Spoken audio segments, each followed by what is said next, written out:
here. Good morning to all. The topic that I've been given is paritumab deruxtecan in EGFR mutated and tyrosine kinase inhibitor resistant metastatic non-small cell lung cancer. So next slide, please. So we do know that paritumab deruxtecan is an antibody drug conjugate, like we have trastuzumab deruxtecan now doing wonders in many cancers like breast cancer. We all know about the Destiny studies. This is a new antibody drug conjugate which has come up, which is an anti-HER3 monoclonal antibody, and this anti-HER3 monoclonal antibody is along with the cleavable linker combined with the topoisomerase inhibitor 1 chemotherapeutic drug. So this is a payload, and this payload will eventually lead to the lysis of the cancer cells. This is what the hypothesis is. So next slide.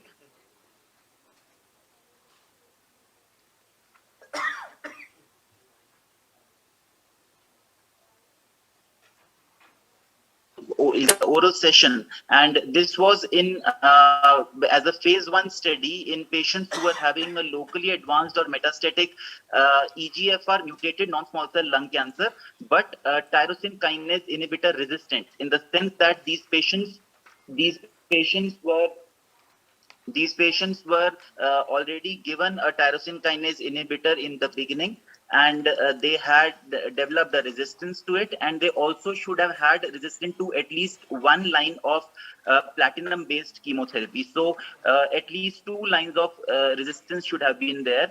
And this is a phase 1 study, like I said. So dose escalation and further dose expansion study was done. In this study, there were multiple cohorts, but the first cohort only has been reported till now. And this first cohort is what we are talking about. The cohort regarding the squamous and the non-squamous PDL1 positive patients is still not being reported. So next slide.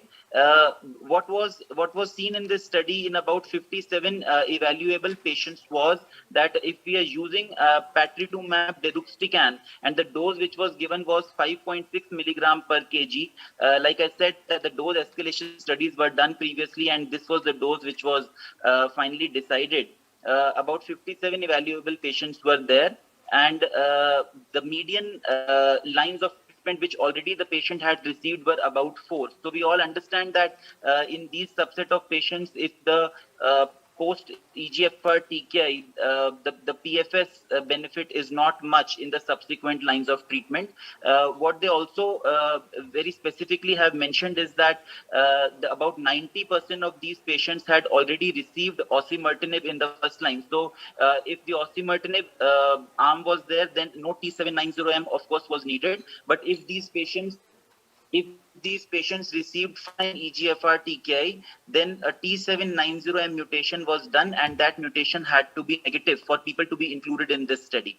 So an objective response rates by a blinded central review of 39% was seen, although of course there are not many patients as of now, but 39% is a robust figure. One confirmed complete response and 21 partial responses. So the objective as of now is only to see the response rates.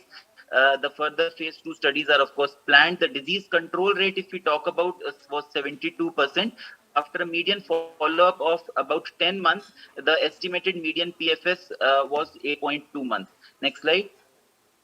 In the osimertinib arm, like I said, that 90% of the patients received osimertinib, and the inclusion criteria had to have a platinum-based chemotherapy also being resistant.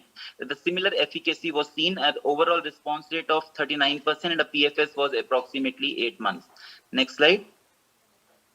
These confirmed responses, very importantly, were observed in patients across the spectrum of baseline tumor HER3 membrane expression levels. So the HER3 membrane expression levels are seen in approximately 40% patients. So even if the expression levels were not there, even then the responses were seen. They were irrespective of whether the further resistant mechanisms were EGFR based or not.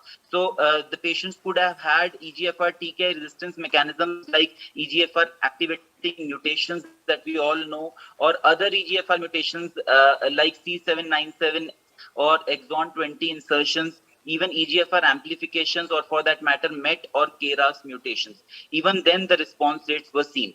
Next slide.